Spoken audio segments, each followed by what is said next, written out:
നമസ്കാരം. ഫിഷറി സ്റ്റാറ്റിസ്റ്റിക്സിലെ രണ്ടാമത്തെ പാർട്ടാണിത്. ഇനി ഒരു വീഡിയോയും കൂടെ അപ്ലോഡ് ചെയ്താലായിരിക്കും ഈ ടോപ്പിക്ക് കംപ്ലീറ്റ് ആവുന്നുണ്ടാവുക. ഈ വീഡിയോയിൽ ഡീൽ ചെയ്യാൻ പോകുന്നത് tests of significance based on normal, T, chi square and F distribution. Hypothesis testing എന്ന് പറയുമ്പോൾ ഒരു എക്സ്പെരിമെൻ്റ് നടന്നു, അതിനൊരു റിസൾട്ടും കിട്ടി. ഈ റിസൾട്ട് ബൈ ചാൻസ് സംഭവിച്ചതാണോ എന്ന് നോക്കുന്നതാണ് ഹൈപ്പോത്തസിസ് ടെസ്റ്റിങ്ങിൽ വരുന്നത്. ഇപ്പം ഫോർ എക്സാമ്പിൾ, ഒരു ഫിഷ് ഫാർമർ ഫിഷസിന് ഫീഡ് ചെയ്യാണ്. 2 പോണ്ടിലായിട്ടാണ് ഈ ഫാർമർ ഫിഷസിന് ഫീഡ് ചെയ്യുന്നതെന്ന് വിചാരിക്കുക. ഒരു പോണ്ടിൽ കാലങ്ങളായിട്ട് ഉപയോഗിച്ചുകൊണ്ട് വരുന്ന ഫീഡാണ് ഫീഡ് ചെയ്യുന്നത്. മറ്റേ പോണ്ടിലാണെന്നുണ്ടെങ്കിൽ പുതിയൊരു ഫീഡാണ് ഫീഡ് ചെയ്യുന്നത്. എന്നിട്ട് കുറച്ച് കഴിഞ്ഞിട്ട് അതിൻ്റെ ഗ്രോത്ത് നോക്കുമ്പോഴത്തേക്കും ഈ പഴയ ഫീഡ് ചെയ്തിട്ടുള്ള ഫിഷസിനേക്കാളും ഗ്രോത്ത് ഈ പുതിയ ഫീഡ് ചെയ്തിട്ടുള്ള ഫിഷസിനുണ്ടെന്ന് വിചാരിക്കുക. അപ്പോൾ എക്സ്പെരിമെൻ്റ് നടന്നു, റിസൾട്ടും കിട്ടി. ഇനി ഹൈപ്പോത്തസിസ് ടെസ്റ്റിങ്ങിൽ നോക്കുന്നത് ഈ കൂടുതൽ ഗ്രോത്ത് കിട്ടിയിട്ടുള്ള ഫിഷസ് ഉണ്ടല്ലോ, അത് ഈ പുതിയ ഫീഡ് കാരണം കൊണ്ട് തന്നെയാണോ, അല്ലെങ്കിൽ ബൈ ചാൻസ് അവിടെ വേറെ വല്ല ഫാക്ടേഴ്സും അതിൽ ഇൻവോൾവ് ആയിട്ടുണ്ടോ എന്നാണ് ഈ ഹൈപ്പോത്തസിസ് ടെസ്റ്റിങ്ങിൽ നോക്കുന്നത്. ഇനി വേറൊരു സിനാരിയോ നോക്കുകയാണെന്നുണ്ടെങ്കിൽ, ജെയിംസ് ബോണ്ടിൻ്റെ എല്ലാ സിനിമകളിലും പറയുന്ന ഒരു ഡയലോഗാണ് martinis should be shaken not stirred എന്നുള്ളത്. ഈ ഒരു സിനാരിയോയിൽ നമ്മളൊരു എക്സ്പെരിമെൻറ്റ് ചെയ്യാണ്. അതായത് ഈ മാർട്ടിനി പ്രിപ്പയർ ചെയ്തിട്ട് ഷെയ്ക്ക് ചെയ്തിട്ടോ അല്ലെങ്കിൽ സ്റ്റിർ ചെയ്തിട്ടോ പ്രിപ്പയർ ചെയ്തതിന് ശേഷം ജെയിംസ് ബോണ്ടിന് കൊണ്ടു കൊടുത്തിട്ട് മിസ്റ്റർ ബോണ്ടിന് ഈ കിട്ടിയിട്ടുള്ള മാർട്ടിനി ഷെയ്ക്ക് ചെയ്തതാണോ അല്ലെങ്കിൽ സ്റ്റിർ ചെയ്തതാണോ എന്ന് പറയാനുള്ള ഒരു എബിലിറ്റി ഉണ്ടോ എന്ന് നമ്മൾ നോക്കുകയാണെന്ന് കരുതുക. ഈ ഒരു സാഹചര്യത്തിൽ ആദ്യം ചെയ്യുന്നത് ഒരു കോയിൻ ഫ്ലിപ്പ് ചെയ്തിട്ട് ഹെഡാണ് കിട്ടുന്നത് എന്നുണ്ടെങ്കിൽ അത് ഷെയ്ക്ക് ചെയ്ത് കൊണ്ടു കൊടുക്കും. അല്ല ഇനി ടെയിലാണ് കിട്ടുന്നതെന്നുണ്ടെങ്കിൽ സ്റ്റിർ ചെയ്തും കൊണ്ടു കൊടുക്കും. അങ്ങനെ റാൻഡമായിട്ടാണ് ഈ എക്സ്പെരിമെൻറ്റ് ചെയ്യുന്നത്. ഇങ്ങനെ ഒരു 16 മാർട്ടിനി മിസ്റ്റർ ബോണ്ടിന് കൊണ്ടു കൊടുത്തിട്ട് അതിൽ 13 എണ്ണമാണ് മിസ്റ്റർ ബോണ്ട് കറക്റ്റാക്കി എന്ന് വിചാരിക്കുക. ഇപ്പം എക്സ്പെരിമെൻറ്റുമായി അതുപോലെ റിസൾട്ടുമായി. ഇങ്ങനെ ഈ 16 എണ്ണത്തിൽ 13 എണ്ണം കറക്റ്റ് ആകുമ്പോഴത്തേക്കും നമുക്ക് പറയാൻ പറ്റും മിസ്റ്റർ ബോണ്ടിന് ഈ സ്റ്റിർഡ് ആൻഡ് ഷെയ്ക്കൺ മാർട്ടിനി തമ്മിൽ ഡിഫറൻഷിയേറ്റ് ചെയ്യാനുള്ള എബിലിറ്റി ഉണ്ട് എന്ന് പറയാൻ പറ്റുമോ? അതുപോലെ തന്നെ ഇപ്പം നമ്മൾ അങ്ങനെ പറയുവാണെങ്കിൽ അവിടെ 3 എണ്ണം തെറ്റായിരുന്നു. അപ്പോൾ ഈ 16 3 എണ്ണം എന്ന് പറയുന്നത് നമ്മൾ അവിടെ എടുക്കുന്ന റിസ്ക് അല്ലേ? നമ്മൾ ഇങ്ങനെ എബിലിറ്റി ഉണ്ടെന്ന് പറയുമ്പോഴത്തേക്കും ഇങ്ങനെയുള്ള കൺസെപ്റ്റുകളൊക്കെയാണ് ഈ ഹൈപ്പോത്തസിസ് ടെസ്റ്റിങ്ങിൽ വരുന്നത്. ഹൈപ്പോത്തസിസ് ടെസ്റ്റിങ്ങിൽ മെയിനായിട്ട് ഹൈപ്പോത്തസിസ് ഉണ്ടാവും, നൾ ഹൈപ്പോത്തസിസ് ഉണ്ടാവും, അതുപോലെ ആൾട്ടർനേറ്റീവ് ഹൈപ്പോത്തസിസ് ഉണ്ടാവും. ഈ സിനാരിയോയിൽ വരുന്നത് ഹൈപ്പോത്തസിസ് ആയിട്ട് വരുന്നതാണ് mister Bond can tell the difference between a shaken and stirred martini. ഇതാണ് ഹൈപ്പോത്തസിസ് എന്ന് പറയുമ്പോഴത്തേക്കും 2 വേരിയബിൾസ് തമ്മിലുള്ള ഒരു ഡിക്ലറേറ്റീവ് ആയിട്ടുള്ള ഒരു അസ്യൂംഡ് സ്റ്റേറ്റ്മെൻ്റ് ആണ് ഹൈപ്പോത്തസിസ് എന്ന് പറയുമ്പോഴത്തേക്കും വരുന്നത്. ഇനി നമ്മൾ നേരത്തെ പറഞ്ഞു ഹൈപ്പോത്തസിസ് ടെസ്റ്റിംഗ് എന്ന് പറയുമ്പോൾ ഇത് ബൈ ചാൻസ് സംഭവിച്ചതാണോ എന്ന് ചെക്ക് ചെയ്യുകയാണ് ഇവിടെ ചെയ്യുന്നത്. ഇവിടെ അങ്ങനെ ഒരു എലമെൻറ്റ് വരുമ്പോൾ എന്തായിരിക്കും, മിസ്റ്റർ ബോണ്ടിന് അങ്ങനെ ഒരു എബിലിറ്റി ഇല്ല. പകരം മിസ്റ്റർ ബോണ്ട് ഗസ് ചെയ്യുന്നതാണ്. ഒരു മാർട്ടിന് കിട്ടുമ്പോഴത്തേക്കും ഇത് സ്റ്റിർഡാണോ ഷെയ്ക്കണാണോ എന്ന് മനസ്സിലായിട്ടല്ല, വെറുതെ അങ്ങ് ഗസ് ചെയ്യാണ് എന്നുള്ളതാണ് അവിടെ ബൈ ചാൻസ് വരാവുന്ന ഒരു കാര്യം. അതാണ് നൾ ഹൈപ്പോത്തസിസ് ആയിട്ട് വരിക. അപ്പോൾ ഇവിടുത്തെ നൾ ഹൈപ്പോത്തസിസ് എന്ന് പറയുമ്പോൾ എന്തായിരിക്കും, Mr Bond has no ability to distinguish between the martinis, he is purely guessing. അതാണ് നൾ ഹൈപ്പോത്തസിസ് ആയിട്ട് വരിക. ഈ ഹൈപ്പോത്തസിസ് ടെസ്റ്റിങ്ങിൽ എപ്പോഴും നമ്മൾ നോക്കുന്നത് നൾ ഹൈപ്പോത്തസിസിനെ ആക്സെപ്റ്റ് ചെയ്യണോ റിജക്റ്റ് ചെയ്യണോ എന്നുള്ളതാണ്. ഒരു മാർട്ടിനി എടുത്തിട്ട് അത് സ്റ്റിർഡാണോ അല്ലെങ്കിൽ ഷെയ്ക്കൺ ആണോ എന്ന് ഗസ് ചെയ്യാനുള്ള പ്രോബബിലിറ്റി 0.5 ആയിരിക്കുമല്ലോ. ഇപ്പം എന്തൊരു കാര്യമാണെങ്കിലും നമ്മൾ ഗസ് ചെയ്തിട്ട് അത് കറക്റ്റാണോ അല്ലയോ എന്ന് പ്യുവർ ഗസ്സിങ് വഴിയാണെന്നുണ്ടെങ്കിൽ അത് കണ്ടുപിടിക്കാനുള്ള പ്രോബബിലിറ്റി 0.5 ആയിരിക്കും.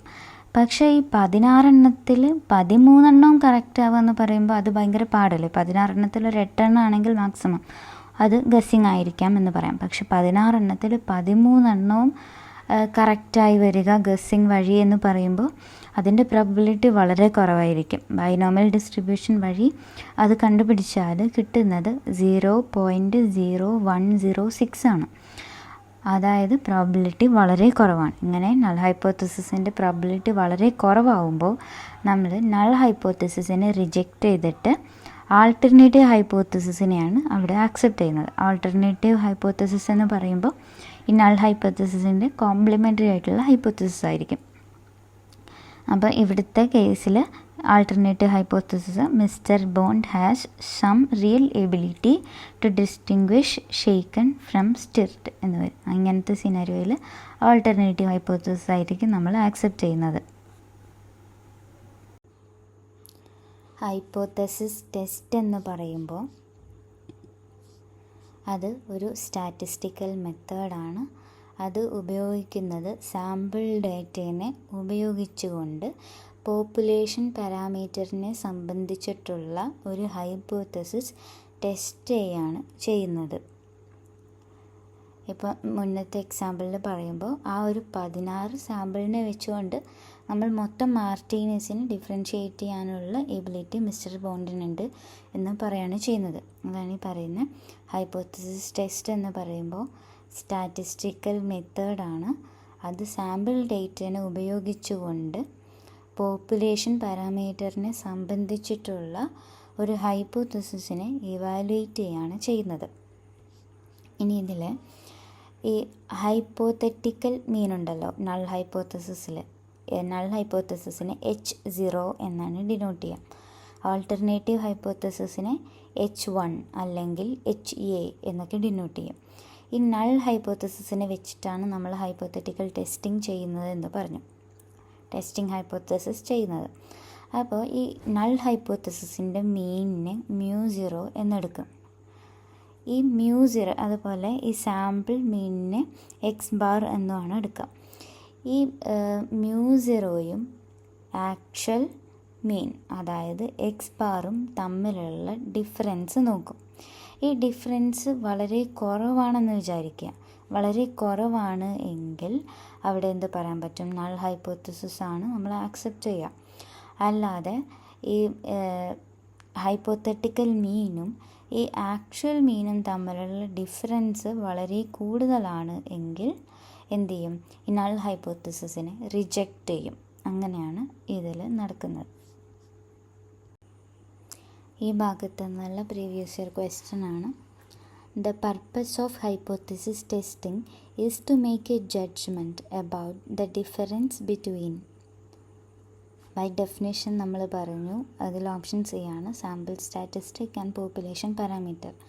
സാമ്പിൾ സ്റ്റാറ്റിസ്റ്റിക്കിനെ ഉപയോഗിച്ചുകൊണ്ട് ഹൈപ്പോത്തസിസിനെ പോപ്പുലേഷൻ പാരാമീറ്ററിനെ സംബന്ധിച്ചിട്ടുള്ള ഹൈപ്പോത്തസിസ് ടെസ്റ്റിംഗ് ആണ് ഇവിടെ നടക്കുക. അപ്പോൾ ആൻസർ വരുന്നത് സി ആണ്. ഈ ഹൈപ്പോത്തസിസ് ടെസ്റ്റിംഗ് ചെയ്യുന്ന സമയത്ത് തീരുമാനിക്കേണ്ടുന്ന കാര്യമാണ് വൺ ടെയിൽഡ് ടെസ്റ്റാണോ അതോ 2 ടെയിൽഡ് ടെസ്റ്റാണോ ഉപയോഗിക്കാൻ പോകുന്നതെന്നുള്ളത്. ഇതിൽ ഈ ഫിഗർ കാണിച്ചിരിക്കുന്ന 2 ടെയിൽഡ് ടെസ്റ്റിൻ്റെയാണ്. 2 ടെയിൽഡ് ടെസ്റ്റ് എന്ന് പറയുമ്പോൾ 2 ടെയിലിലേക്കും ഉള്ള പ്രോബബിലിറ്റി കാൽക്കുലേറ്റ് ചെയ്യുന്നുണ്ട്. അതായത് 2 ഡയറക്ഷനിലേക്കും ഉള്ള പ്രോബബിലിറ്റി കാൽക്കുലേറ്റ് ചെയ്യുന്നുണ്ട്. 1 ടെയിൽഡ് ടെസ്റ്റാണ് എന്നുണ്ടെങ്കിൽ അത് 2 തരത്തിലാവാം. ഒന്നില്ലെങ്കിൽ റൈറ്റ് ടെയിൽഡ് ആവാം, അല്ലെങ്കിൽ ലെഫ്റ്റ് ടെയിൽഡ് ആവാം. റൈറ്റ് ടെയിൽഡ് ആവുമ്പോൾ റൈറ്റ് ഡയറക്ഷനിലോട്ടുള്ള പ്രോബബിലിറ്റി മാത്രമാണ് അവിടെ കാൽക്കുലേറ്റ് ചെയ്യുന്നത്. ലെഫ്റ്റ് ടെയിൽഡ് ആവുമ്പോൾ ലെഫ്റ്റ് സൈഡിലോട്ടുള്ള ലെഫ്റ്റ് ഡയറക്ഷനിലോട്ടുള്ള പ്രോബബിലിറ്റിയാണ് അവിടെ കാൽക്കുലേറ്റ് ചെയ്യുക. നമ്മൾ നേരത്തെ പറഞ്ഞു നൾ ഹൈപ്പോത്തസിസിൻ്റെ കേസിൽ മീൻ എന്ന് പറയുന്നത് μ0 എന്നായിട്ടാണ് നമ്മൾ എടുക്കുക. അതേസമയം ആൾട്ടർനേറ്റീവ് ഹൈപ്പോത്തസിസ് വരുമ്പോൾ ഇത് 3 ഫോമിൽ വരും. നമ്മൾ നേരത്തെ പറഞ്ഞ പോലെ 2 ടെയിൽഡ് വരും, റൈറ്റ് ടെയിൽഡ് വരും, ലെഫ്റ്റ് ടെയിൽഡ് വരും. ഈ 2 ടെയിൽഡ് ആവുമ്പോൾ എങ്ങനെ വരിക? ഈ മ്യൂ എന്ന് പറയുന്നത് നോട്ട് ഈക്വൽ ടു μ0 എന്ന് വരും. ഇവിടെ അല്ലാത്തത്, അതായത് ഈ റൈറ്റിലും ലെഫ്റ്റിലും ഉള്ളത് മ്യൂ നോട്ട് ഈക്വൽ ടു μ0 എന്ന് വരും. അതേസമയം റൈറ്റ് ടൈൽഡ് ആണ് എന്നുണ്ടെങ്കിൽ മ്യൂ ഈസ് ഗ്രേറ്റർ ദാൻ μ0 എന്ന് വരും. അതേപോലെ ഈ ലെഫ്റ്റ് ടൈൽഡ് ആണെന്നുണ്ടെങ്കിൽ മ്യൂ ഈസ് ലെസ് ദാൻ μ0 എന്ന് വരും. ഇതിന് ബാക്കി എക്സാമ്പിൾ പറയുമ്പോൾ കുറച്ചുകൂടെ മനസ്സിലാവും. നമ്മൾ നേരത്തെ പറഞ്ഞിട്ടുള്ള ജെയിംസ് ബോണ്ടിൻ്റെ എക്സാമ്പിളിൽ 1 ടൈൽഡ് ടെസ്റ്റാണോ അതോ 2 ടൈൽഡ് ടെസ്റ്റാണോ ഉപയോഗിക്കാമെന്ന് നോക്കാം. ഇത് ആക്ച്വലി ഇവിടെ അഡ്രസ്സ് ചെയ്യുന്ന ക്വസ്റ്റ്യൻ പോലെ ഇരിക്കും. ഇപ്പോൾ വിചാരിക്കുക നമ്മൾ ചോദിക്കുന്ന ചോദ്യം if we are asking whether Mr Bond can tell the difference between shaken or stirred martinis എന്നാണെന്ന് വിചാരിക്കുക. നമ്മൾ നേരത്തെ പറഞ്ഞ നൾ ഹൈപ്പോത്തസിസ് μ0 എന്ന് പറയുന്നത് എന്താണ്? That mister Bond is guessing എന്നുള്ളതാണ്. മ്യൂ നോട്ട് ഈക്വൽ ടു μ0, അതായത് mister Bond is not guessing എന്നുള്ളതാണ് ഇവിടെ 2 ടൈൽഡ് ടെസ്റ്റായിട്ട് വരിക. അപ്പോൾ question whether he can differentiate among the 2 എന്നുള്ളതാണ്. സോ അവിടെ പറയുന്നത് he can differentiate but it might be so low or it might be so high. അതായത് ഇവിടെ ഈ ഒരു റേഞ്ചിൽ വരുന്ന വാല്യൂസ് വരാം, അല്ലെങ്കിൽ ആസ് ലെസ് ആസ് ദിസ് അങ്ങനെയും വരാം. But mu is not equal to μ0. ഇങ്ങനൊരു സിനാരിയോയിലാണ് 2 ടൈൽഡ് ടെസ്റ്റ് ഉപയോഗിക്കുന്നത്. ഇനി 1 ടൈൽഡ് ടെസ്റ്റ് വരുന്ന സിറ്റുവേഷൻ നോക്കുവാണെങ്കിൽ question whether Mr. Bond is better than chance at determining whether a martini is shaken or stirred എന്നുള്ളതാണ് question എങ്കിൽ ക്വസ്റ്റ്യൻ ബെറ്റർ ദാൻ ചാൻസ് ആണോ എന്നുള്ളതാണ്. ഇവിടെ ചാൻസ് എന്താണ്? 0.5 ആണ്. ഇഫ് ഹീസ് ഗസ്സിങ് പകുതി കറക്റ്റ് ആവാനും പകുതി തെറ്റാനും ഉള്ള ചാൻസ് ഉണ്ട്. അപ്പോൾ 8/16 ആണ് ചാൻസ് എന്ന് പറയുന്നത്. ഈ ചാൻസിനേക്കാളും കൂടുതലാണോ എന്നുള്ളതാണ് ക്വസ്റ്റ്യൻ. അപ്പോൾ 8/16 നേക്കാളും കൂടുതലെന്ന് പറയുമ്പം ഇപ്പം 10/16 11/16 ഒക്കെ ആണെങ്കിൽ ആ ഹൈപ്പോത്തസിസ് കറക്റ്റാണെന്ന് നമുക്ക് പറയാൻ പറ്റും. പക്ഷേ നമുക്കിവിടെ കിട്ടിയിട്ടുള്ള റിസൾട്ട് 3/16 ആണെന്ന് വിചാരിക്കുക. നമ്മൾ ക്വസ്റ്റ്യനിലുള്ള ഡയറക്ഷൻ റൈറ്റ് ടൈൽഡ് ആണ്, പക്ഷേ ആൻസർ കിട്ടിയിരിക്കുന്നത് ലെഫ്റ്റ് ടൈൽഡ് ആണ്. എങ്കിൽ എന്ത് ചെയ്യും? ഈ ഹൈപ്പോത്തസിസ്, അതായത് whether he is better than chance എന്നുള്ളത് റിജക്റ്റ് ചെയ്യാണ് അവിടെ ചെയ്യാം. അങ്ങനെയാണ് ഈ 1 ടൈൽഡ് ടെസ്റ്റ് വരുന്ന സിനാരിയോ എന്ന് പറയുന്നത്. ഇതിൻ്റെ ഇതുപോലെ തന്നെ ആയിരിക്കും, ഇതിൻ്റെ ഓപ്പോസിറ്റ് ആയിരിക്കും ലെഫ്റ്റ് ടൈൽഡ് ടെസ്റ്റിലും സംഭവിക്കുന്നത്. ഇനി അടുത്തത് ഇമ്പോർട്ടൻ്റ് ആയിട്ടുള്ളൊരു കൺസെപ്റ്റാണ് പി വാല്യൂ എന്ന് പറയുന്നത്. പി വാല്യൂ എന്ന് പറഞ്ഞാൽ നൾ ഹൈപ്പോത്തസിസ് ട്രൂ ആണ് എങ്കിൽ നമ്മൾ ഒബ്സർവ് ചെയ്തിട്ടുള്ള റിസൾട്ട് കിട്ടാനുള്ള പ്രോബബിലിറ്റിയാണ് പി വാല്യൂ എന്ന് പറയുന്നത്. ജെയിംസ് ബോണ്ടിൻ്റെ എക്സ്പെരിമെൻറ്റിൽ null hypothesis James Bond is guessing എന്നുള്ളതായിരുന്നു. അങ്ങനെ if he was guessing the probability to get the observed result എന്ന് പറയുന്നത് 13/16 ഈസ് കറക്റ്റ് എന്നുള്ളതാണ്. ഗസ് ചെയ്യുവാണെങ്കിൽ 16 എണ്ണത്തിൽ 13 എണ്ണവും കറക്റ്റ് ആവാനുള്ള പ്രോബബിലിറ്റി. അത് നമ്മളവിടെ പറഞ്ഞല്ലോ, ബൈനോമിയൽ ഡിസ്ട്രിബ്യൂഷൻ വെച്ചിട്ട് നോക്കുമ്പോൾ 0.0106 എന്നുള്ളതാണ്. അതായത് ഈ പ്രോബബിലിറ്റി വളരെ കുറവാണ്. ഇങ്ങനെ പ്രോബബിലിറ്റി വളരെ കുറവാകുന്ന കേസിൽ നമ്മൾ അവിടെ ചെയ്ത പോലെ നൾ ഹൈപ്പോത്തസിസ് റിജക്റ്റ് ചെയ്യാണ് ചെയ്യുക. അല്ല, ഇനി പ്രോബബിലിറ്റി കൂടുതലാണ് എങ്കിൽ നൾ ഹൈപ്പോത്തസിസിനെ ആക്സെപ്റ്റ് ചെയ്യുകയും ചെയ്യും. Level of significance denoted by alpha, ഇതാണ് നമ്മുടെ അടുത്ത കൺസെപ്റ്റ്. ജെയിംസ് ബോണ്ടിൻ്റെ എക്സ്പെരിമെൻറ്റിൽ നമ്മൾ പറഞ്ഞു 16 എണ്ണത്തിൽ 13 എണ്ണേ കറക്റ്റ് ആക്കിയുള്ളൂ, അതിൽ 3 എണ്ണം തെറ്റായിരുന്നു.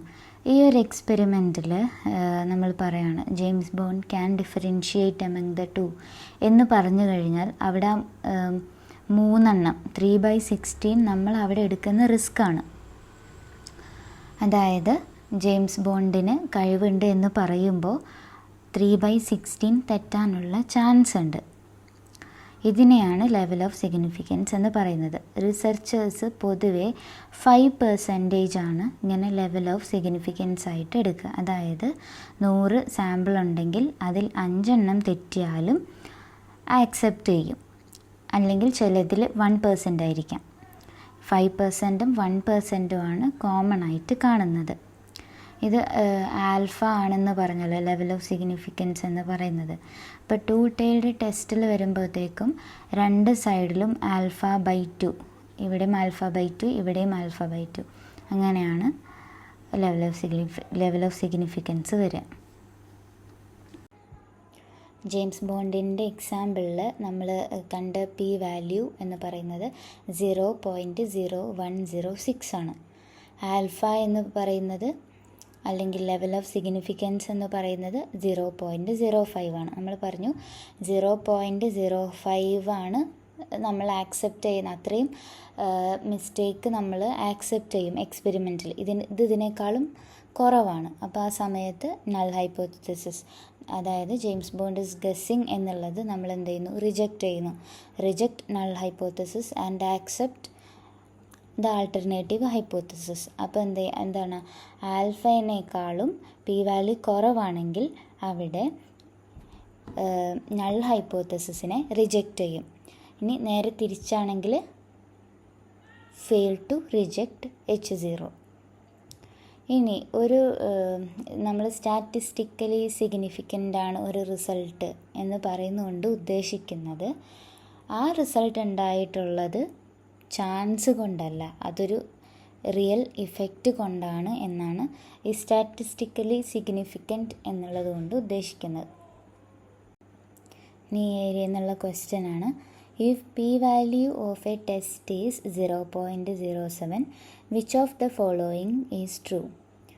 0.07 എന്ന് പറയുമ്പോൾ 0.05നേക്കാളും കൂടുതലാവുന്ന സമയത്ത് എന്താ ചെയ്യുക?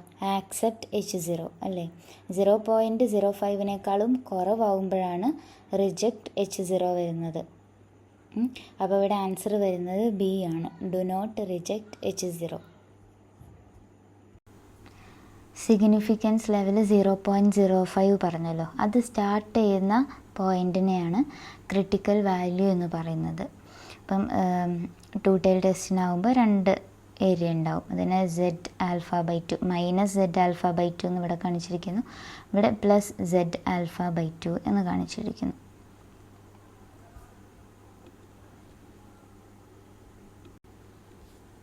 ഹൈപ്പോത്തസിസ് ടെസ്റ്റിംഗ് നടക്കുമ്പോൾ 4 പ്രോബബിലിറ്റിയാണുള്ളത്. ഒന്നാമത്തേത് നൾ ഹൈപ്പോത്തസിസ് ട്രൂ ആയിരുന്നിട്ട് അതിനെ റിജക്റ്റ് ചെയ്യുക, അത് ടൈപ്പ് 1 എറർ.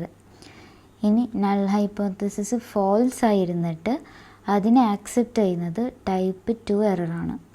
ഇനി നൾ ഹൈപ്പോത്തസിസ് ട്രൂ ആയിരുന്നിട്ട് അതിനെ ആക്സെപ്റ്റ് ചെയ്യുന്നത് കറക്റ്റ് ഡിസിഷൻ. അതേപോലെ നൾ ഹൈപ്പോത്തസിസ് ഫോൾസ് ആയിരുന്നിട്ട് അതിനെ റിജക്റ്റ് ചെയ്യുന്നതും കറക്റ്റ് ഡിസിഷൻ. ഈ ഹൈപ്പോത്തസിസ് ടെസ്റ്റിംഗ് പ്രൊസീജിയറിൻ്റെ 2 ക്ലാസിഫിക്കേഷനാണ് ഈ പാരാമെട്രിക് ടെസ്റ്റും നോൺ പാരാമെട്രിക് ടെസ്റ്റും. ഈ പോപ്പുലേഷനെ മൊത്തമായി എടുത്ത് പഠിക്കാൻ പറ്റാത്തത് കൊണ്ട് നമ്മളെപ്പോഴും സാമ്പിൾസ് എടുത്തിട്ടാണല്ലോ പഠിക്കുക. അതിൻ്റെ ഈ മീന്, സ്റ്റാൻഡേർഡ് ഡീവിയേഷൻ, ഇതിനൊക്കെ പാരാമീറ്റേഴ്സ് എന്നാണ് പറയുക. സാമ്പിൾസിലും ഇതെല്ലാം നമ്മൾ കണ്ടുപിടിക്കും. ഈ പാരാമെട്രിക് ടെസ്റ്റിൽ അസ്യൂം ചെയ്യുന്നത് പോപ്പുലേഷൻ്റെ അതേ ഷേപ്പ് എന്ന് പറയുമ്പോൾ നോർമൽ ഡിസ്ട്രിബ്യൂഷനും ബെൽ ഷേപ്ഡ് കർവ് അങ്ങനെ ഉണ്ടല്ലോ, ആ സെയിം ഷേപ്പും അതുപോലെ സെയിം പാരാമീറ്റേഴ്സുമാണ് സാമ്പിൾസിനുമുള്ളത് എന്ന് അസ്യൂം ചെയ്യുന്ന ടെസ്റ്റുകളാണ് ഈ പാരാമെട്രിക് ടെസ്റ്റ് എന്ന് പറയുന്നത്. നോൺ പാരാമെട്രിക് ടെസ്റ്റ് എന്ന് പറയുമ്പോൾ അങ്ങനത്തെ അസംഷൻസ് ഒന്നുമില്ല. ഈ പാരാമെട്രിക് ടെസ്റ്റിൽ വരുന്നതാണ് Z test, T test, F test, ANOVA ഇതൊക്കെ. ഇനി നോൺ പാരാമെട്രിക് ടെസ്റ്റിൽ വരുന്നത് നമുക്ക് പഠിക്കാനുള്ളത് chi-square ടെസ്റ്റും. സാമ്പിൾ സൈസിനനുസരിച്ചിട്ട് ഈ ടെസ്റ്റ് ഓഫ് സിഗ്നിഫിക്കൻസ് 2 ടൈപ്പ് ഉണ്ട്. Test of significance for large sample and test of significance for small sample. Greater than 30 greater than 30 ആണെങ്കിലാണ് ഈ ലാർജ് സാമ്പിളിൽ വരിക. ലെസ് ദാൻ 30 ആണെങ്കിൽ സ്മോൾ സാമ്പിളിലും വരും.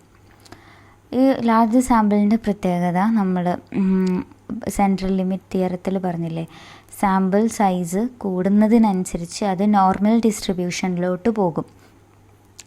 അങ്ങനെയുള്ള സാമ്പിൾസാണ് ഇതിൽ വരുന്നത്. ഇതിൻ്റെ എക്സാമ്പിളാണ് Z test.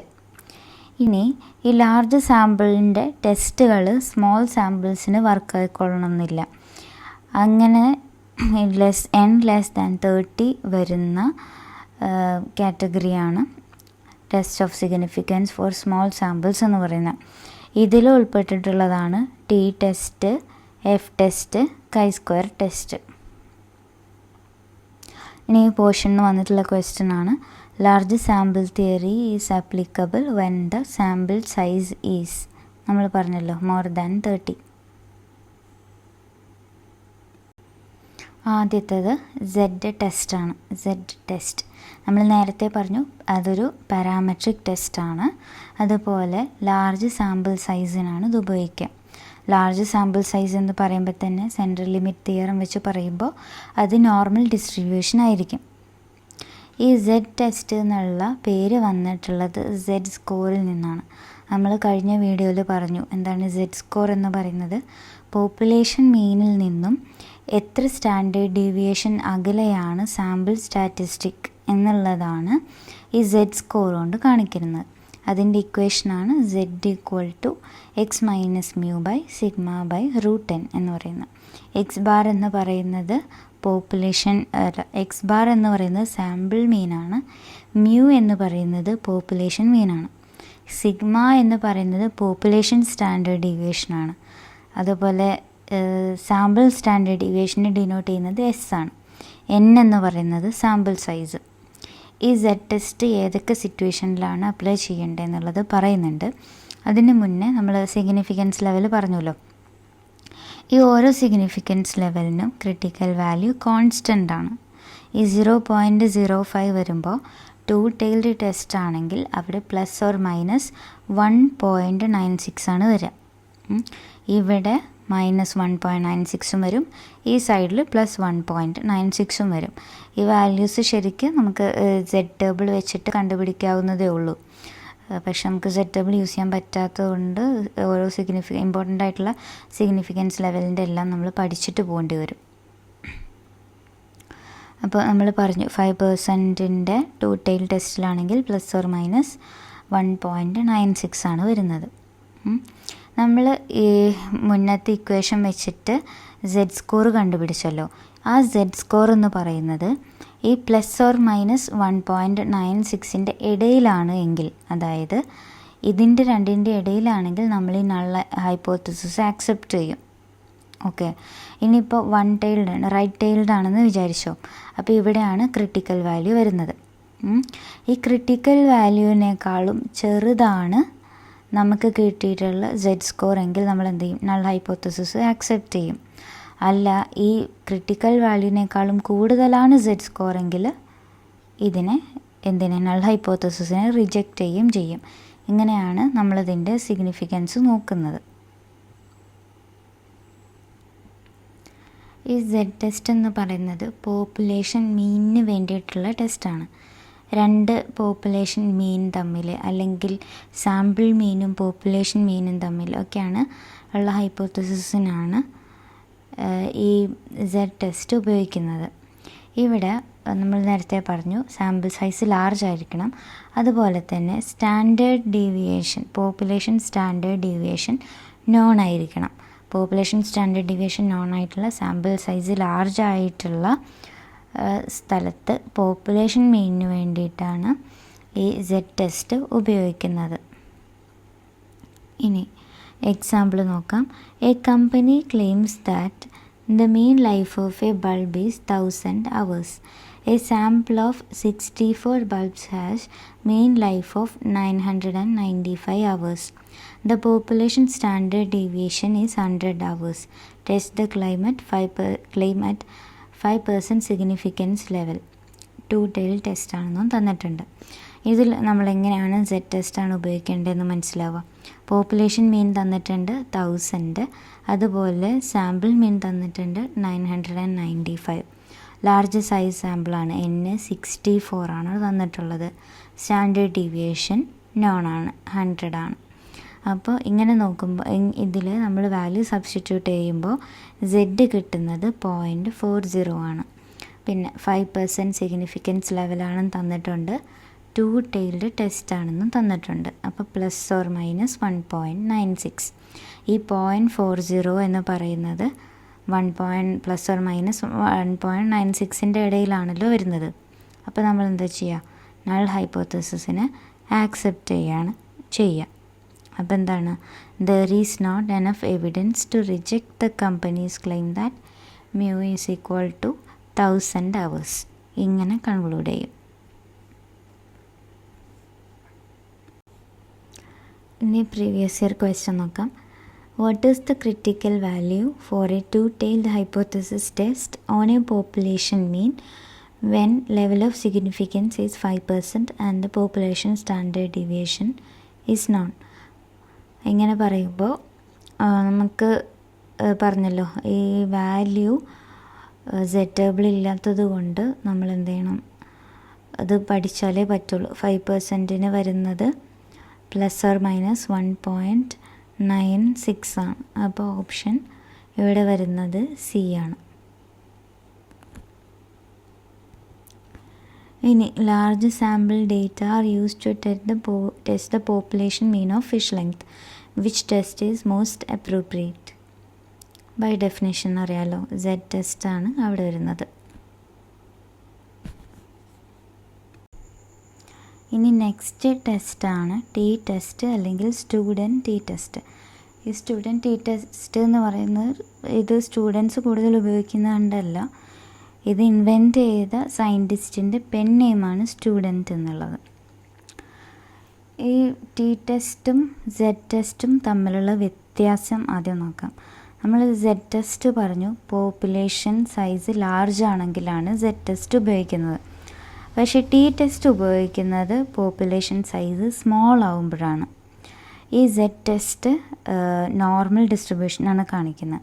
Once samples normal distribution attend ചെയ്ത് കഴിഞ്ഞാൽ പിന്നെ സാമ്പിൾ സൈസ് കൂടിയാലും അത് നോർമൽ ഡിസ്ട്രിബ്യൂഷനിൽ തന്നെ ആയിരിക്കുള്ളൂ. പക്ഷേ ടി ടെസ്റ്റ് ആണെങ്കിൽ അത് സ്മോൾ സൈസ് ഉള്ളതല്ലേ, അതുകൊണ്ട് ഇതിൻ്റെ ഷേപ്പ് മാറും. ഇങ്ങനെ ഷേപ്പ് മാറുന്ന മെട്രിക്കിനെ പറയുക ഡിഗ്രി ഓഫ് ഫ്രീഡം എന്നാണ്. DF എന്നാണ് ഡിനോട്ട് ചെയ്യുക, ഡിഗ്രി ഓഫ് ഫ്രീഡം.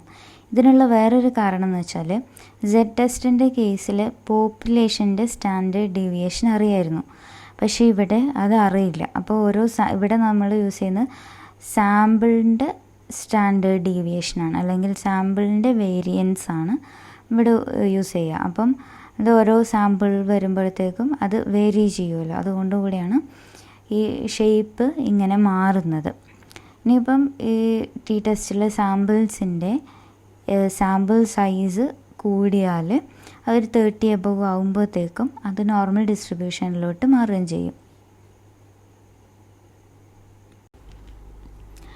Z ടെസ്റ്റിൽ പറഞ്ഞ പോലെ തന്നെ ടി ടെസ്റ്റിലും മീനിന് വേണ്ടിയിട്ടാണ് ഇത് ഉപയോഗിക്കുന്നത്.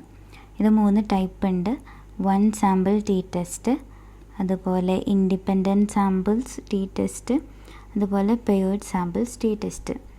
ഇതിലെന്ന് വെച്ചാൽ ഒരു റെഫറൻസ് മീനും പിന്നെ ഒരു സാമ്പിൾ ഗ്രൂപ്പിൻ്റെ മീനും തമ്മിൽ സിഗ്നിഫിക്കൻറ്റ് ഡിഫറൻസ് ഉണ്ടോ എന്ന് നോക്കാനാണ് ഇത് ഉപയോഗിക്കുന്നത്. ഇനി രണ്ടാമത്തത് ഇൻഡിപെൻഡൻറ്റ് സാമ്പിൾ ടി ടെസ്റ്റ് ആണെങ്കിൽ 2 സാമ്പിൾ ഇൻഡിപെൻഡൻ്റ് ആയിട്ടുള്ള 2 ഗ്രൂപ്പ് ഓഫ് സാമ്പിൾസിൻ്റെ മീന് തമ്മിൽ സിഗ്നിഫിക്കൻറ്റ് ഡിഫറൻസ് ഉണ്ടോ എന്ന് നോക്കാനാണ്.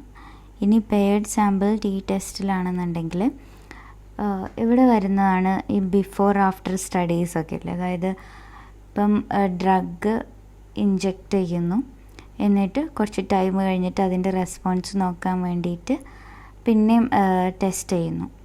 അങ്ങനെ ബിഫോർ ആൻഡ് ആഫ്റ്റർ സ്റ്റഡീസിൽ. അതുപോലെ തന്നെ ഇപ്പോൾ കൺട്രോൾ, ഇപ്പം നമ്മൾ മെഡിസിൻ കൊടുക്കുകയാണെങ്കിൽ ഒരു ഗ്രൂപ്പിന് നോർമൽ സലൈനെങ്ങാനും കൺട്രോളായിട്ട് കൊടുക്കും, പിന്നെ മറ്റേ ഗ്രൂപ്പിന് മെഡിസിനും കൊടുക്കും. അങ്ങനെ കൺട്രോൾ വെച്ചിട്ടുള്ള സ്റ്റഡീസിന് അപ്പോൾ ഇവർ തമ്മിൽ സിഗ്നിഫിക്കൻറ്റ് ഡിഫറൻസ് ഉണ്ടോ എന്ന് നോക്കാൻ വേണ്ടിയിട്ടൊക്കെയാണ് ഈ ഒരു ടെസ്റ്റ് ഉപയോഗിക്കുന്നത്.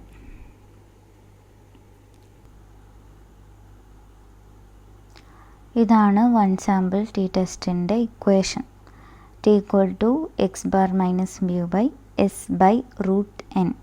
ഇവിടെ മറ്റേ ഇക്വേഷൻ സെഡ് ടെസ്റ്റിൻ്റെ ഇക്വേഷൻ വെച്ച് കമ്പയർ ചെയ്യുമ്പോൾ സിഗ്മയ്ക്ക് പകരം ഇവിടെ എസ് വന്നു. സിഗ്മ എന്ന് പറഞ്ഞാൽ പോപ്പുലേഷൻ സ്റ്റാൻഡേർഡ് ഡീവിയേഷനാണ്.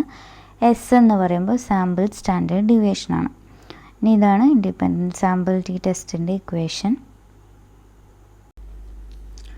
അതുപോലെ പെയർഡ് സാമ്പിൾ ടി ടെസ്റ്റിൻ്റെ ഇക്വേഷനാണ് ഇവിടെ കൊടുത്തിരിക്കുന്നത്. ഇനി ഈ ഇക്വേഷനൊക്കെ ഉപയോഗിച്ച് ടി വാല്യൂ കണ്ടുപിടിച്ച് കഴിഞ്ഞിട്ട് പിന്നെ നമ്മൾ മുന്നത്തേതിൽ സെഡ് ടേബിൾ പറഞ്ഞല്ലോ, അതുപോലെ ഇവിടെ വരുന്ന ടേബിളാണ് സ്റ്റുഡൻസ് ഡിസ്ട്രിബ്യൂഷൻ ടേബിൾ. അവിടെ നമ്മൾ പറഞ്ഞു ഓരോ സിഗ്നിഫിക്കൻസ് ലെവലിനും ക്രിട്ടിക്കൽ വാല്യൂ കോൺസ്റ്റൻ്റ് ആയിരിക്കുന്നു. ഇവിടെ സിഗ്നിഫിക്കൻസ് ലെവൽ മാത്രം നോക്കിയാൽ പോരാ, ഇവിടെ ഡിഗ്രി ഓഫ് ഫ്രീഡം കൂടെ നോക്കണം. ഇത് രണ്ടിൻ്റെയും കൂടെ ബേസിൽ ക്രിട്ടിക്കൽ വാല്യൂ ഫിക്സ്ഡ് ആണ്. ആ ക്രിട്ടിക്കൽ വാല്യൂവിനേക്കാളും ലെസ് ദാൻ ആണ് നമുക്ക് കിട്ടിയിട്ടുള്ള ടി വാല്യൂ എങ്കിൽ അവിടെ പറഞ്ഞ പോലെ തന്നെ നൾ ഹൈപ്പോത്തസിസ് ആക്സെപ്റ്റ് ചെയ്യും. അല്ല, ക്രിട്ടിക്കൽ വാല്യൂവിനേക്കാളും കൂടുതലാണ് നമുക്ക് കിട്ടിയ ടി വാല്യൂ എങ്കിൽ നൾ ഹൈപ്പോത്തസിസിനെ റിജക്റ്റ് ചെയ്യും. ഇവിടെ നമുക്കൊരു എക്സാമ്പിൾ നോക്കാം. A machine is set to fill bottles with an average of 500 ml. A random sample of 16 bottles has mean 492 ml and standard deviation 24 ml. At 5% significance level, test whether the mean filling less than 500 ml. Left tailed ടെസ്റ്റാണ്. ആദ്യം നമ്മൾ നോക്കേണ്ടത് ഇവിടെ T ടെസ്റ്റാണോ Z ടെസ്റ്റാണോ ചെയ്യേണ്ടതെന്നാണ്. അത് നോക്കാൻ ഏറ്റവും എളുപ്പം ഇവിടെ എൻ എന്ന് പറയുന്നത് 16 ആണ്. സ്മോൾ സാമ്പിൾസിന് വേണ്ടിയിട്ട് യൂസ് ചെയ്യുക ടി ആണ്.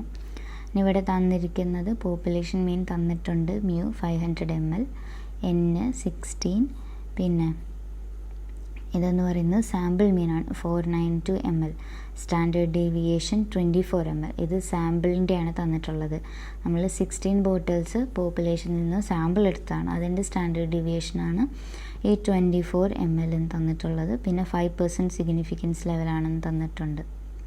ലെഫ്റ്റ് ടൈൽഡ് ടെസ്റ്റാണെന്നും തന്നിട്ടുണ്ട്. അപ്പോൾ ഈ വാല്യൂസ് ഇട്ട് കഴിഞ്ഞാൽ നമുക്ക് ടി ഈക്വൽ ടു -1.333 എന്ന് കിട്ടും. ഇനി നമുക്ക് ടി ഡിസ്ട്രിബ്യൂഷൻ ടേബിളാണ് വേണ്ടത്. അതിൽ നോക്കിയാൽ നമുക്ക് ഈ സിഗ്നിഫിക്കൻസ് ലെവലും ഡിഗ്രി ഓഫ് ഫ്രീഡം കൂടെ നോക്കിയിട്ട് ക്രിട്ടിക്കൽ വാല്യൂ ഏതാണെന്ന് കണ്ടുപിടിക്കാൻ പറ്റും. ഡിഗ്രി ഓഫ് ഫ്രീഡം കാണാനുള്ള ഇക്വേഷൻ എന്ന് പറയുന്നത് n-1 ആണ്. ഇവിടെ 16 ആണ് നമ്പർ ഓഫ് ബോട്ടിൽസ്. അപ്പം നമ്പർ 16 - 1 15 ആണ് ഇവിടെ വരുന്നത്. അപ്പം ഡിഗ്രി ഓഫ് ഫ്രീഡം 15ഉം അതുപോലെ ലെവൽ ഓഫ് സിഗ്നിഫിക്കൻസ് 0.05 കൂടെ വരുമ്പോൾ ഇവിടെ വാല്യൂ വരുന്നത് -1.753 എന്നാണ്.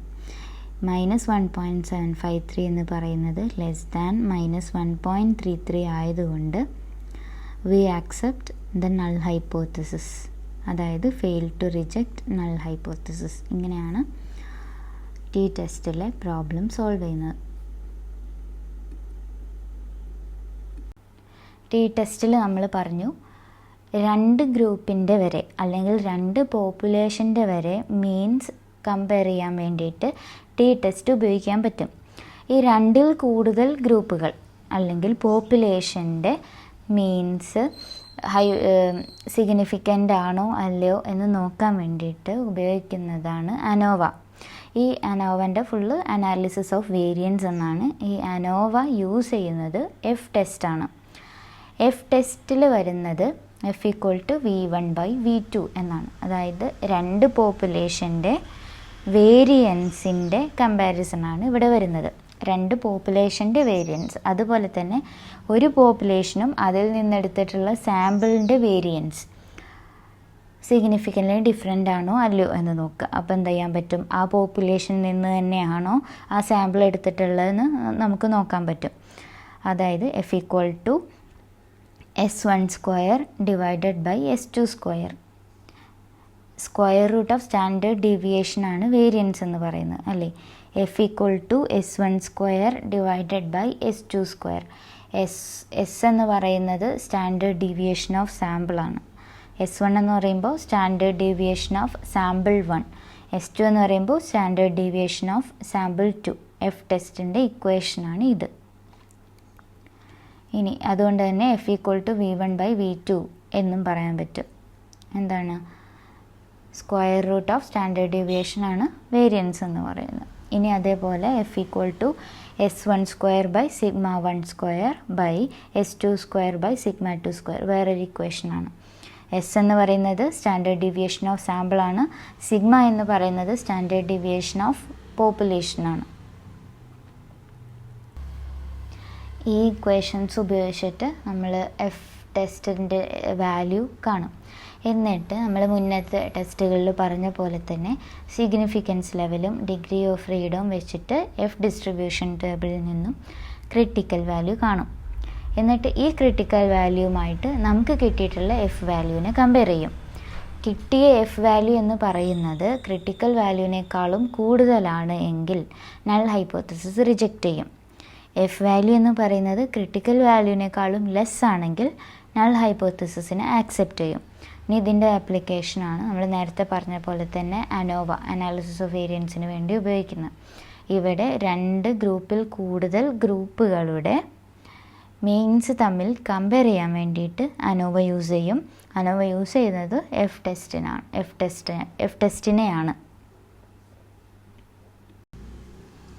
ഇനി 2 വേരിയൻസ് കമ്പയർ ചെയ്യുന്നതിൻ്റെ ഒരു എക്സാമ്പിൾ നോക്കാം. Suppose 2 machines produce metal rods and you want to determine if their production variances differ. Machine A sample size N1 = 10, machine B sample size N2 = 10. Sample variance of machine A S1² = 25, sample variance of machine B S2² = 9. ഇനി null hypothesis ആയിട്ട് എപ്പോഴും എടുക്കുക വാരിയൻസസ് R equal എന്നുള്ളതാണ്. ഇനി alternative hypothesis ആയിട്ട് the variances are different.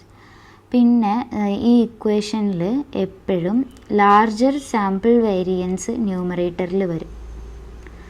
അപ്പോൾ ഇവിടെ F = S1² / S2² എന്നുള്ളതിന് 25/9 എന്നെടുക്കണം.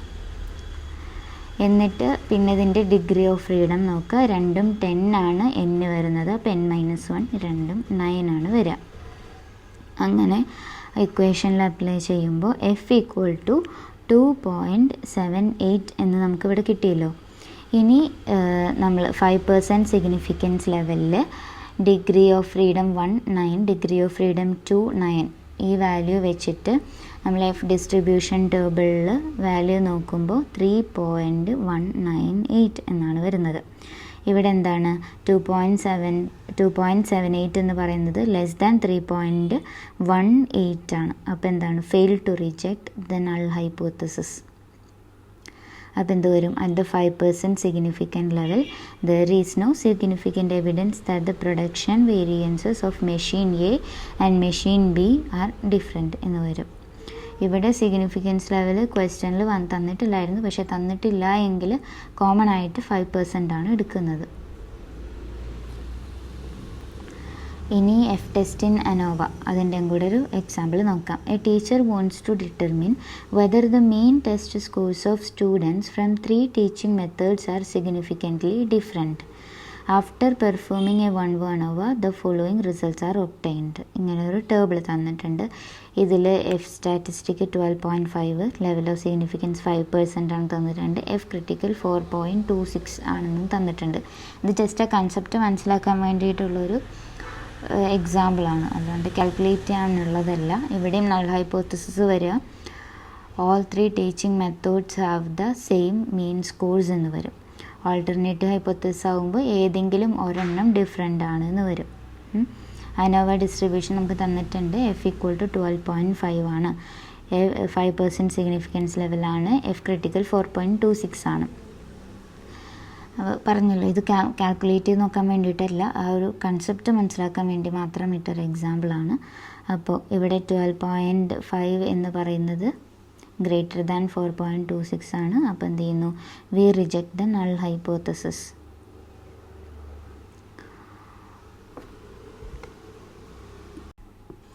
ഇനി ഈ പോർഷൻ എന്നുള്ള പ്രീവിയസ് ഇയർ ക്വസ്റ്റ്യൻ നോക്കാം. ഒന്നാമത്തത്, a scientist compares variability in fish growth between 2 ponds. Which test should be used? വേരിയബിലിറ്റിക്ക് എഫ് ടെസ്റ്റാണ് യൂസ് ചെയ്യുക. ഇനി comparison of means of 5 different treatments can be achieved by 5 different population ആണ്. 2 വരെയാണെങ്കിൽ അവിടെ T test കൊടുക്കാമായിരുന്നു. ഇത് 5 different treatments ആകുമ്പോൾ അനോവയാണ്. ANOVA perform ചെയ്യുന്നത് എഫ് ടെസ്റ്റ് ഉപയോഗിച്ചാണ്. അപ്പോൾ ആൻസർ വരുന്നത് എഫ് ടെസ്റ്റാണ്. ഇനി statement 1, T test and F test are non parametric test. അത് തെറ്റാണ്. നോൺ പാരാമെട്രിക് ടെസ്റ്റ് chi-square ടെസ്റ്റാണ്. പാരാമെട്രിക് ടെസ്റ്റാണ് T test, F test, Z test അല്ല. Statement 2, T test is used for comparison between 2 groups whereas F test is used for comparison between more than 2 groups. അത് കറക്റ്റാണ്. അപ്പോൾ answer is statement 1 is incorrect and 2 is correct. Analysis of variance utilises F test. ഇനി അടുത്തത് നോക്കുന്നത് chi-square ടെസ്റ്റാണ്. chi-square first use ചെയ്തത് Karl Pearson in the year 1900 ആണ്. ഇത് നമ്മൾ നേരത്തെ പറഞ്ഞു ഒരു നോൺ പാരാമെട്രിക് ടെസ്റ്റാണ്. പിന്നെ ഇത് യൂസ് ചെയ്യുന്നത് ഒരു ഒബ്സർവ്ഡ് ഫ്രീക്വൻസിയും അതുപോലെ എക്സ്പെക്റ്റഡ് ഫ്രീക്വൻസിയും തമ്മിലുള്ള സിഗ്നിഫിക്കൻറ്റ് ഡിഫറൻസ് നോക്കാനാണ് ഈ ഒരു ടെസ്റ്റ് ഉപയോഗിക്കുന്നത്. അതിൻ്റെ equation chi-square is equal to sigma I equal to 1 to n OI minus EI whole square divided by EI. OI എന്ന് പറയുന്നത് ഒബ്സർവ്ഡ് ഫ്രീക്വൻസിയാണ്. EI എന്ന് പറയുന്നത് എക്സ്പെക്റ്റഡ് ഫ്രീക്വൻസിയാണ് ഡിവൈഡഡ് ബൈ എക്സ്പെക്റ്റഡ് ഫ്രീക്വൻസി. ഈ chi-square 0 ആവുന്ന സമയത്ത് ഒബ്സർവ്ഡ് ഫ്രീക്വൻസിയും അതുപോലെ തന്നെ എക്സ്പെക്റ്റഡ് ഫ്രീക്വൻസിയും കോയിൻസൈഡ് ചെയ്യുന്നു എന്ന് പറയാം.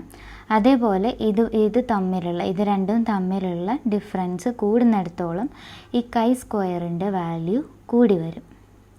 ഇനി ഇത് അപ്ലൈ ചെയ്യുന്ന സിറ്റുവേഷൻസ് കുറച്ച് കഴിയുമ്പോൾ ഡീറ്റെയിൽ ആയിട്ട് പറയുന്നുണ്ട്. ഈ chi-square ടെസ്റ്റ് യൂസ് ചെയ്യുന്ന ഡിസ്ട്രിബ്യൂഷനാണ് chi-square ഡിസ്ട്രിബ്യൂഷൻ എന്നുള്ളത്. ഇതിലും വരുന്ന പാരാമീറ്ററാണ് ഡിഗ്രി ഓഫ് ഫ്രീഡം. മറ്റേ ടി ടെസ്റ്റിൽ പറയുന്ന സെയിം കൺസെപ്റ്റ് തന്നെയാണ് ഈ ഡിഗ്രി ഓഫ് ഫ്രീഡത്തിന് ഇവിടെ ഉള്ളത്. ഇതിൻ്റെ ഷേപ്പ് എന്ന് പറയുന്നത്, ഈ ഡിസ്ട്രിബ്യൂഷൻ്റെ ഷേപ്പ് എന്ന് പറയുന്നത് heavily skewed at the right സൈഡിലോട്ട് സ്ക്യൂഡ് ആയിട്ടുള്ള ഡിസ്ട്രിബ്യൂഷനാണ് ഇവിടെ കാണിക്കുന്നത്. എന്നിട്ട് ഈ സാമ്പിൾ സൈസ് കൂടുന്നതിനനുസരിച്ച് ഇവിടെയും നോർമൽ ഡിസ്ട്രിബ്യൂഷനിലോട്ട് ഇത് മാറുകയും ചെയ്യും. ഈ ഡിഗ്രി ഓഫ് ഫ്രീഡത്തിൻ്റെ ഇക്വേഷനാണ് r-1 ഇൻറ്റു c-1 എന്നുള്ളത്. r എന്ന് പറയുന്നത് നമ്പർ ഓഫ് റോസ് ആണ്, c എന്ന് പറയുന്നത് നമ്പർ ഓഫ് കോളംസ് ആണ്. ഇത് എക്സാമ്പിൾസ് പറയുമ്പോൾ കുറച്ചുകൂടെ മനസ്സിലാവും. ഈ chi-square ടെസ്റ്റിൻ്റെ യൂസിൽ ആദ്യം പറയുന്നത് test of independence. Test of independence എന്ന് പറയുമ്പോൾ 2 അല്ലെങ്കിൽ അതിലധികമോ ആട്രിബ്യൂട്ട്സിൻ്റെ അസോസിയേഷൻ ഡിറ്റക്റ്റ് ചെയ്യാൻ ഹെൽപ്പ് ചെയ്യുന്ന ടെസ്റ്റാണ് chi-square ടെസ്റ്റ്. അതിന് വേണ്ടിയിട്ട് chi-square ടെസ്റ്റ് ഉപയോഗിക്കാൻ പറ്റും. 2 അല്ലെങ്കിൽ അതിലധികമോ ആട്രിബ്യൂട്ട്സിൻ്റെ അസോസിയേഷൻ പറയാൻ എന്ന് പറയുമ്പോൾ ജെൻഡറും കളർ പ്രിഫറൻസും തമ്മിൽ ബന്ധമുണ്ടോ, ഇത് തമ്മിൽ അസോസിയേഷൻ ഉണ്ടോ എന്ന് നോക്കാൻ വേണ്ടിയിട്ട് ഉപയോഗിക്കുക. അതാണ് അതിനൊരു എക്സാമ്പിൾ പറയാം.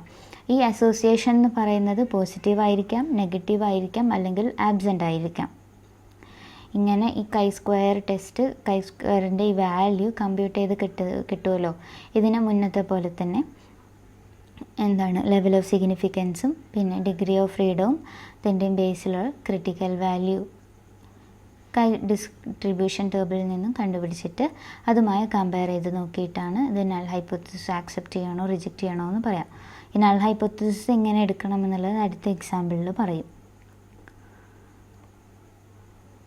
അപ്പോൾ ഇതാണ് അതിന് ഒരു എക്സാമ്പിൾ വരുന്നത്. 2 ആട്രിബ്യൂട്ട്സ് തമ്മിലുള്ള അസോസിയേഷൻ എന്ന് പറഞ്ഞല്ലോ, അതിൻ്റെ എക്സാമ്പിളാണ് from the data given in the following table find out there is any relationship between gender and the preference of colour. ഇപ്പോൾ കളർ ഇവിടെ കൊടുത്തിട്ടുണ്ട്, 3 കളേഴ്സ് കൊടുത്തിട്ടുണ്ട്. പിന്നെ gender men women non binary അങ്ങനെയും കൊടുത്തിട്ടുണ്ട്. ഇനി ഇവിടെ നൾ ഹൈപ്പോത്തസിസ് നമ്മൾ എപ്പോഴും എടുക്കുക ദർ ഈസ് നോ റിലേഷൻഷിപ്പ് എന്ന് പറഞ്ഞിട്ടാണ് നമ്മൾ എപ്പോഴും എടുക്കുക. ഇവിടെ നൾ ഹൈപ്പോത്തസിസ് പറയുന്നത് there is no relationship between gender identity and colour preference. Alternate hypothesis, there is a relationship between gender identity and the color preference. ഇനി ഡിഗ്രി ഓഫ് ഫ്രീഡം നമ്മൾ അവിടെ ഇക്വേഷൻ പറഞ്ഞല്ലോ, എന്തായിരുന്നു? R-1 into C-1. ഇവിടെ 3 റോയും ഉണ്ട് 3 കോളവും ഉണ്ട്. അപ്പോൾ R-1 ഇൻറ്റു C-1 എന്ന് പറയുന്നത് 3-1 ഇൻറ്റു 3-1, 2 ഇൻറ്റു 2 4 എന്ന് വരും. ഇനി ഇതിന് നമ്മൾ ആ ഇക്വേഷനിൽ ഇടാൻ വേണ്ടിയിട്ട് എക്സ്പെക്റ്റഡ് ഫ്രീക്വൻസി കാണണം. എക്സ്പെക്റ്റഡ് ഫ്രീക്വൻസി കാണാനുള്ള ഇക്വേഷനാണ് E = row total into column total divided by grand total.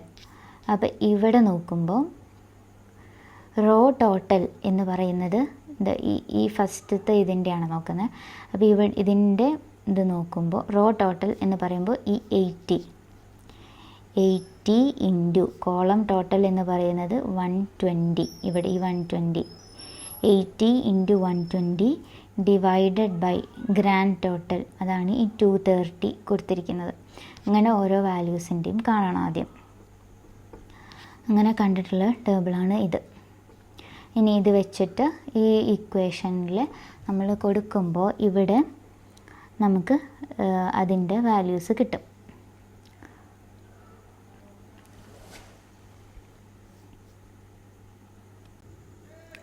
അങ്ങനെ ആ ഇക്വേഷനിൽ എല്ലാ വാല്യൂസും സബ്സ്റ്റിറ്റ്യൂട്ട് ചെയ്യുമ്പോൾ chi² വാല്യൂസ് 36.33 എന്ന് കിട്ടി. ഇനി ക്രിട്ടിക്കൽ വാല്യൂ 0.054, അതായത് ഡിഗ്രീസ് ഓഫ് ഫ്രീഡം 4ഉം 0.05 സിഗ്നിഫിക്കൻസ് ലെവലിൽ 9.488 ആണ്. അങ്ങനെ വരുമ്പോൾ chi² വാല്യൂ ആണ് കൂടുതൽ. അതുകൊണ്ട് റിജക്റ്റ് ദ നൾ ഹൈപ്പോത്തസിസ്. അപ്പോൾ എന്ത് പറയാൻ പറ്റും? There is sufficient evidence at the 5% significance level to conclude that the gender identity and colour preferences are associated എന്ന് പറയാൻ പറ്റും. ഇനി അടുത്തതാണ് a test of goodness of fit. ഇത് ബേസിക്കലി ഇത്രയേ ഉള്ളൂ. ഒരു ഒബ്സർവ്ഡ് ഫ്രീക്വൻസി ഡിസ്ട്രിബ്യൂഷനും എസ്റ്റിമേറ്റഡ് ഫ്രീക്വൻസി ഡിസ്ട്രിബ്യൂഷനും കൂടെ കമ്പയർ ചെയ്യുന്നതാണ് ഇവിടെ വരുന്നത്. ഇവിടെ തന്നിരിക്കുന്ന എക്സാമ്പിൾ നോക്കാം. In an anti malaria campaign in a certain area, quinine was administered to 812 persons out of a total population of 3248. The number of fever cases is shown below. Discuss the usefulness of quinine in checking malaria. ഇവിടെ table തന്നിട്ടുണ്ട്. V = 1. V എന്ന് പറയുന്നത് ഇവിടെ degree of freedom ആണ്. അത് ഇവിടെ 2 - 1 into 2 - 1 എന്ന് പറയുമ്പോൾ 1 ആയിരിക്കുമല്ലോ, അതാണ് ഇവിടെ V = 1.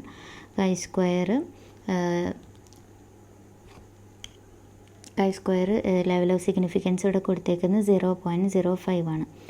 അവിടെ വരുന്ന വാല്യൂ ടേബിൾ വാല്യൂ തന്നിട്ടുണ്ട്, അതാണ് 3.84 എന്ന് പറയുന്നത്. ഇനി ഇവിടെ വരുന്ന നൾ ഹൈപ്പോത്തസിസ് എന്ന് പറയുന്നത് quinine is not effective in checking malaria എന്നുള്ളതാണ്. ഓൾട്ടർനേറ്റീവ് ഹൈപ്പോത്തസിസ് വരുന്നത് quinine is effective in checking malaria എന്നുള്ളതാണ്. ഇനി മുന്നത്തെ പോലെ തന്നെ എക്സ്പെക്റ്റഡ് ഫ്രീക്വൻസി കണ്ടു. അത് കഴിഞ്ഞിട്ട് chi² ടെസ്റ്റ് ചെയ്തിട്ട് അതിൻ്റെ വാല്യൂയും കിട്ടി. ഇവിടെ 1.839 എന്നാണ് കിട്ടിയത്. ഈ 1.839 എന്ന് പറയുന്നത് 3.84 കുറവാണ്. അപ്പോൾ ദ നൾ ഹൈപ്പോത്തസിസിനെ ആക്സെപ്റ്റ് ചെയ്യുന്നു. അതുകൊണ്ട് നമുക്ക് എന്ത് പറയാൻ പറ്റും? Hence quinine is not useful in checking malaria എന്ന് പറയാൻ പറ്റും. ഈ ടെസ്റ്റ് ഓഫ് ഹോമോജിനിറ്റിയിൽ പറയുന്നത് സാമ്പിൾസ് എടുത്തു. അപ്പം കുറേ സാമ്പിൾസ് എടുത്തു. ഈ സാമ്പിൾസ് വന്നിട്ടുള്ളത് സെയിം പോപ്പുലേഷനിൽ നിന്നാണോ അതോ ഡിഫറെൻറ്റ് പോപ്പുലേഷനിൽ നിന്നാണോ എന്നുള്ളത് നോക്കാനാണ് ഈ ടെസ്റ്റ് ഓഫ് ഹോമോജിനിറ്റി നോക്കുന്നത്. അതായത് ഈ സാമ്പിൾസ് തമ്മിൽ സിഗ്നിഫിക്കൻറ്റ് ഡിഫറൻസ് ഉണ്ടോ എന്ന് നോക്കുന്നതൊക്കെയാണ് ഈ ഒരു സെഷനിൽ വരുന്നത്. ഒരു എക്സാമ്പിൾ നോക്കാം. 200 bolts were selected at random from the output of each of the 5 machines. The number of defective bolts found were 5, 9, 13, 7 and 6. Is there a significant difference among the machines? Use 5% level of significance. Degree of freedom 4 ആണല്ലോ. ഇവിടെ 5 വരുമ്പോൾ 4 ആണല്ലോ വരിക. 5 - 1 into 2 - 1 എന്ന് വരും. R - 1 into C - 1 എന്ന് വരുമ്പോൾ അപ്പോൾ 1 × 4 ആണ് ഡിഗ്രീസ് ഓഫ് ഫ്രീഡം വരിക. അപ്പോൾ നമുക്ക് ടേബിൾ വാല്യൂ തന്നിട്ടുണ്ട് 9.488. ഇനി ഇവിടെ വരുന്ന നൾ ഹൈപ്പോത്തസിസ് എന്തായിരിക്കും? There is no significant difference among the machines എന്ന് വരും. Alternative hypothesis there is significant difference among the machines എന്നും വരും. ഇനി എക്സ്പെക്റ്റഡ് ഫ്രീക്വൻസീസ് കാണാം മുന്നത്തേതുപോലെ തന്നെ. എന്നിട്ട് ഇക്വേഷനിൽ കൊടുക്കുമ്പോഴത്തേക്കും ഇവിടെ കിട്ടിയിട്ടുള്ള വാല്യൂ എന്ന് പറയുന്നത് എത്രയാണ്? 5 ആണ്. നമുക്ക് ടി ടേബിളിൽ തന്നിരിക്കുന്നത് 9.488 ആണ്. അപ്പോൾ ഇത് കുറവാണ്. അങ്ങനെയാണെങ്കിൽ നൾ ഹൈപ്പോത്തസിസിനെ ആക്സെപ്റ്റ് ചെയ്യും. അപ്പോൾ എന്ത് പറയാൻ പറ്റും? The difference among the 5 machines in respect of defective bolts is not significant എന്ന് പറയാൻ പറ്റും. ഇതാണ് സെക്കൻഡ് പാർട്ട് വീഡിയോയിലുള്ളത്. ഈ വീഡിയോ ഇഷ്ടപ്പെട്ടിട്ടുണ്ടെങ്കിൽ ലൈക്ക് ചെയ്യുക, ഷെയർ ചെയ്യുക, കമൻറ്റ് ചെയ്യുക, സബ്സ്ക്രൈബ് ചെയ്യുക. ഇനി ഫർദർ ഡിസ്കഷന് എല്ലാം കമൻസിൽ ചെയ്യാം. Thank you for watching.